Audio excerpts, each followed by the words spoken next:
એને આજે હવે તો લગ્નગાળાની સિઝન શરૂ થાય છે અને કાલે તુલસી વિવાહ છે। મારી છોકરી કે મારી માટે છે ને તમે એક કુર્તું બનાવી દો। પછી હું કહું કાંઈ વાંધો નહીં। મેં ફેબ્રિક લઈ લીધું અને ફેબ્રિકનું કટિંગ કરી નાખ્યું કુર્તાનું, અને લોંગ કુર્તી છે અને ફૂગી બાંયની બનાવવાની છે। અને ઝટપટ કરીને મેં કટિંગ કરી અને પછી મેં મશીનમાં જો આવી રીતના છીપટા લઈને અને ફૂગી બાંય બનાવી નાખી છે। અને નીચે પણ મારે છીપટા લેવાના હોય છે। છીપટા લઈ પછી મેં બાંયે છે ને ખૂતે નહીં ટીશ્યુ કાપડ, એટલે મેં મશીન વડે છે ને ઓવરલોક મારી દીધું। એને આવું કોણ કરે છે ઓવરલોક? અને મારે તો જો ટેલર જેવું જ ફિનિશિંગ આવે છે। અને મારે જો બ્લાઉઝ અને ડ્રેસ, કુર્તી અને ચણિયા ચોળીને બધું મને આવડે છે બનાવતા, બધું બનાવી દઉં છું। અને હવે હું 2 આંગળનો પટ્ટો મારી દઉં છું આપણે કુર્તીમાં, અને 2 આંગળનો પટ્ટો મારી દઈશું સરસ મજાનો, અને સરસ લુક આવશે। અને હું સીવવાનું કામ કરું જ છું, અને તમને બધાને ખબર જ હશે કેમ કે મારા વિડીયો હું અમુક લઉં છું સીવતી હોઉં। અને આપણે જો સિલાઈ મારી દઈશું ઓવરલોક ઉપર, અને પછી સરસ મજાની આપણી બાંય થઈ ગઈ તૈયાર।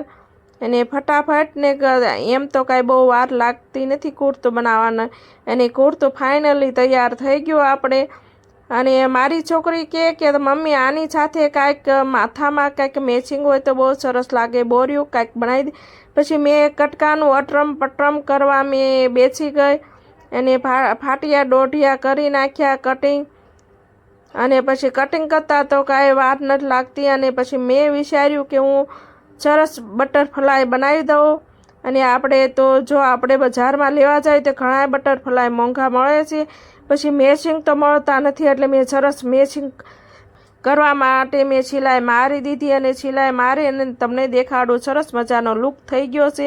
અને આવી રીતના ઝીણી છીપટી લઈને આપણે દોરો વીંટી દેવાનો છે, એટલે અચલ બટરફ્લાય બની જશે। અને તમે પણ આવું ઘેરે બનાવી શકો છો, અને છોકરીઓને મેચિંગ કરી દો। છોકરીઓને આવું બટરફ્લાય કપડાં હારી મેચિંગ કરી દે શકાય, એને કાપડ વધે એટલે આવું કાંઈક બનાવી શકાય। અને પછી મેં જો આ નીચેની આપણે બટરફ્લાયના પાંખડા પણ મેં બનાવી નાખ્યા છે, અને સરસ લુક આવી ગયો છે। પછી ડાયમંડની હાર લઈ અને મેં થોડુંક ડેકોરેશન કરી નાખ્યું વીંટી, અને ગમથી મેં ચોંટાડી દીધું કેમ કે ડાયમંડની હાર નીકળે ને એ માટે। અને ડાયમંડની હાર લગાડીને પછી બક્કલ પાછળ મેં પણ નાનું અમથી પિન મેં નાખી દીધું, અને આપણે બક્કલ સરસ મજાનું થઈ ગયું તૈયાર। અને બટરફ્લાય જેવું કેવું મસ્તીનું થઈ ગયું સરસ મજાનું। તમારે પણ આવું બનાવવું હોય ને તો ઘેરે બનાવી શકો। અને અમારા વિડીયો જોવા હોય તો આવા વિડીયો જોવા હોય તો લાઈક કરો, શેર કરો અને કોમેન્ટ કરો, નવા હો તો સબસ્ક્રાઈબ કરો।